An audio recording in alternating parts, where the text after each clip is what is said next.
যখন ইন্তেকাল করলেন, আমি তখন মালয়েশিয়া থেকে যুক্তরাষ্ট্রে একটা কনফারেন্সে যোগ দিতে যাচ্ছি, কাতার এয়ারলাইন্সে। মালয়েশিয়া থেকে দোহাতে নামলাম।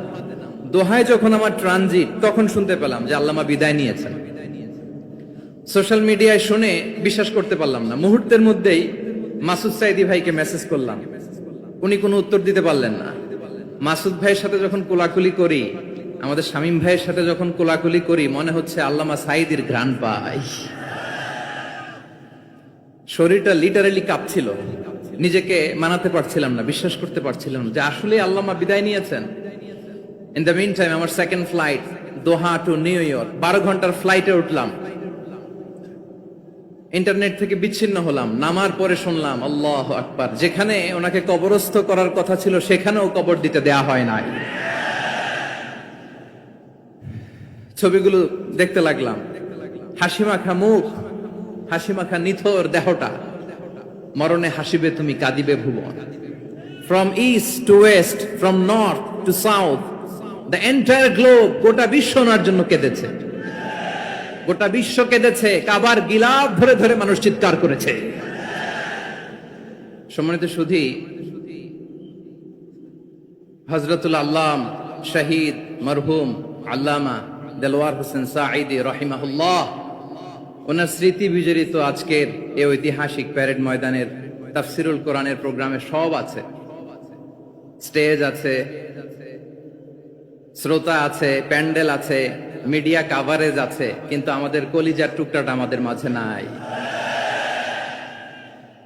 আজকের এই প্রোগ্রামে আলোচক হয়ে এই চেয়ারে আমি না বসে, ওই শ্রোতাদের কাতারে বসে যদি আমাদের আল্লামার নুরানি চেহারার দিকে তাকিয়ে ওয়াজ শুনতে পারতাম, আমাদের হৃদয়টা ঠান্ডা হয়ে যেত,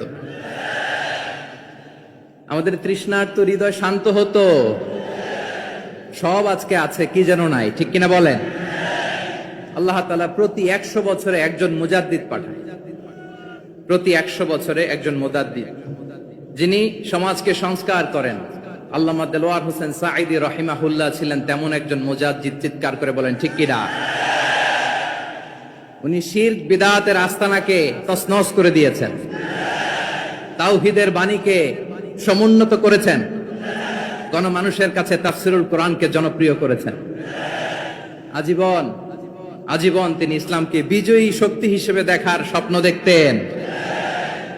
এত প্রাঞ্জল ভাষা, এত চমৎকার আধুনিক প্রেজেন্টেশন, গণমানুষের কাছে কোরআনের তাফসিরকে এভাবে জনপ্রিয় করে তোলার মতো ব্যক্তিত্ব আল্লামা সাঈদী ছাড়া দ্বিতীয় কেউ এই বাংলার ভূখণ্ডে নাই। এই যে তাফসিরুল কোরআন, এই যে টার্মিনোলজি, এই টার্মটাই উনি আসলে জনপ্রিয় করেছেন। আমরা আগে জানতাম না যে এভাবে তাফসির করা যায়, এভাবে scientific indications of the Holi কোরআনকে মানুষের কাছে পেশ করা যায়, এভাবে এত জীবন ঘনিষ্ঠ করে, এত ইন্টারেক্টিভ করে কোরআনের কথাগুলো মানুষের কাছে উপস্থাপন করা যায়। উনি অন্যায়ের বিরুদ্ধে সবসময় সোচ্চার ছিলেন, প্রতিবাদী কণ্ঠস্বর ছিলেন। ওনার আলোচনা শুনলে দেহের রক্ত টকবক করে ফুটতে থাকতো। আল্লাহু আকবার, আল্লাহু আকবার, আল্লাহু আকবার। He was a strong mouthpiece of Islamic revivalism. Islamic জাগরণের স্ট্রং মাউথপিস ছিলেন আল্লামা সাঈদী রাহিমাহুল্লাহ।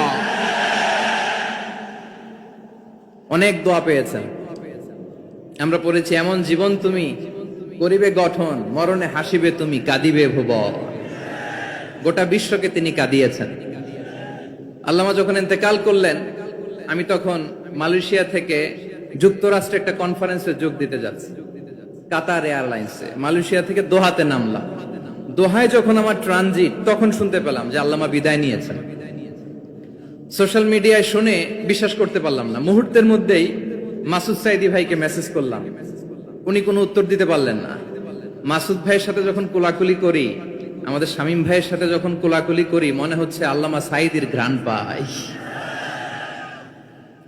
শরীরটা লিটারালি কাঁপছিল, নিজেকে মানাতে পারছিলাম না, বিশ্বাস করতে পারছিলাম না যে আসলে আল্লামা বিদায় নিয়েছেন। ইন দ্য মিন টাইম আমার সেকেন্ড ফ্লাইট দোহা টু নিউ ইয়র্ক, 12 ঘন্টার ফ্লাইটে উঠলাম।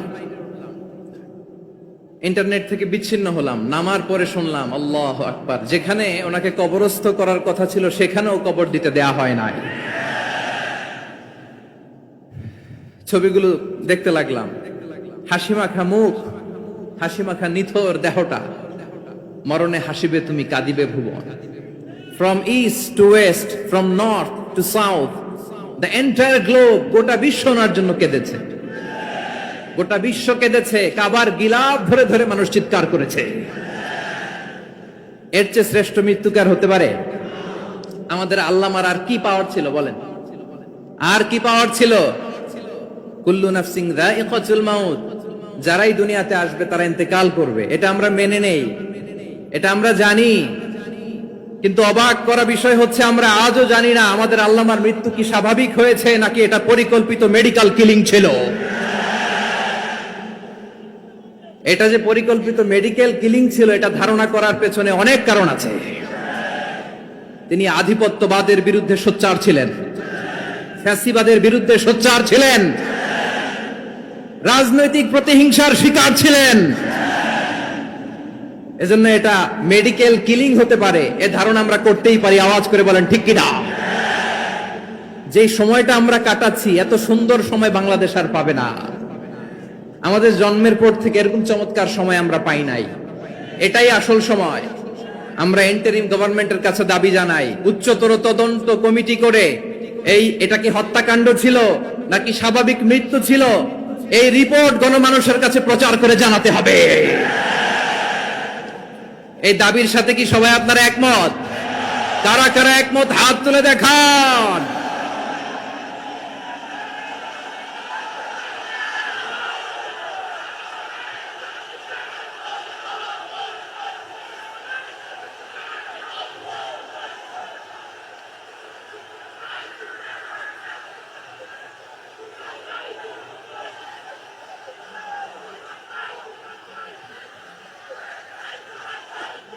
আমার প্রিয় ভাইয়েরা, প্রিয় চট্টলাবাসী, আল্লাহ তাআলা তার এই মুখলেস গোলামকে তার জান্নাতুল ফেরদাউসের মেহমান হিসেবে কবুল করুক। তার জীবনের সকল খেদমাগুলোকে কবুল করুক। জান্নাতুল ফেরদাউসের আলা মাকামে তাকে মেহমান হিসেবে কবুল করুক। আল্লামা শহীদ দেলোয়ার হোসেন সাঈদ রাহিমাহুল্লাহ, উনি ছাড়াও এই ঐতিহাসিক ময়দানে কথা বলেছেন আল্লামা লুৎফুর রহমান রাহিমাহুল্লাহ। চলে গিয়েছেন আমাদেরকে ছেড়ে। তিনি বলতেন, ইনশাআল্লাহ মিজান আবার আসবে। হুজুর আমি তো আসলাম, আপনি তো আমাদেরকে ছেড়ে চলে গেলেন। আল্লাহু আকবার, আল্লাহু আকবার, আল্লাহু আকবার। গলায় কোনো সুর ছিল না, সুর দিয়ে কথা বলতেন না, কিন্তু এত চমৎকার শব্দের বুনন, এত চমৎকার প্রেজেন্টেশন, এত চমৎকার ভাবে ঐতিহাসিক বর্ণনাগুলো তিনি উপস্থাপন করতেন। মন্ত্রমুগ্ধ হয়ে আমরা আল্লামা লুৎফুর রহমানের কথা শুনেছি। আমরা হযরতুল আল্লামা লুৎফুর রহমান রাহিমাহুল্লাহর জন্য এই বিশাল ময়দান থেকে দোয়া করছি, আল্লাহ তাআলা তুমি তোমার এই খাদেমকে জান্নাতের মেহমান হিসেবে কবুল করে নাও। আরো অনেক আল্লামারা এখানে কথা বলেছেন, বিশেষ করে বাইতুল শরফের মরহুম পীর সাহেব হুজুর থেকে শুরু করে আরো যারা যারা তারকাতুল্য ওলামায়ে কেরাম এই চট্টগ্রামের ময়দানে কথা বলেছেন, আলো ছড়িয়েছেন। আমরা এই লক্ষ লক্ষ তাওহীদি জনতাকে নিয়ে তাদের জন্য দোয়া করছি, আল্লাহ তাআলা ওনাদের জীবনের সকল ভুল ত্রুটি ক্ষমা করে দিয়ে তাদেরকে জান্নাতুল ফেরদাউসের মেহমান বানিয়ে নিক। আমরা এই ঐতিহাসিক প্যারেড ময়দানের প্রোগ্রাম থেকে স্মরণ করতে চাই 24-এর ছাত্র নাগরিক অভ্যুত্থানে আমার যে সমস্ত ছাত্র নাগরিক ভাইয়েরা দেহের তাজা রক্ত বিলি দিয়ে নতুন বাংলাদেশ আমাদেরকে উপহার দিয়েছে।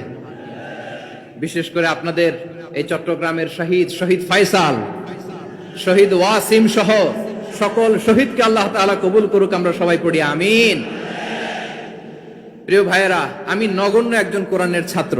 এত বিশাল মঞ্চে এত বড় প্ল্যাটফর্মে কথা বলা আমার জন্য সাজে না। তারপরও আমাদের মুরব্বীরা আমাদের ডানে বায়ে বসে আছেন, ওনাদের আদেশ ক্রমে, ওনাদের অনুমতি ক্রমে কিছু কথা আজকের এই ঐতিহাসিক প্রোগ্রামে আপনাদের সামনে উপস্থাপন করার চেষ্টা করব। ওমা তাওফীকি ইল্লা বিল্লাহ। প্রিয় ভাইয়েরা, 5 দিন ব্যাপী এই তাফসীরুল কোরআনের প্রোগ্রামে অনেক ওলামা হযরত কথা বলেছেন। যারা কোরআন সুন্নাহ থেকে আমাদেরকে কোরআনের কথাগুলো শোনালেন, আমরা যেন সেগুলো আমল করতে পারি, আল্লাহ আমাদেরকে তৌফিক দান করুন। শুরুতে আমাদের নিয়তটাকে খালেস করে নেওয়া দরকার। এই যে গ্যাদারিং, এই যে হিউজ শোডাউন, এগুলো যদি আমাদের নিজেদেরকে পরিবর্তন না করে তাহলে এতে কোনো লাভ নাই। জোরে বলেন ঠিক কিনা? এই প্রোগ্রাম যদি আমাদের জীবনকে পরিবর্তন করে, আমাদের চিন্তার ডিএনএ কে চেঞ্জ করে দেয়, তাহলেই চট্টগ্রামের প্যারেড ময়দান সার্থক।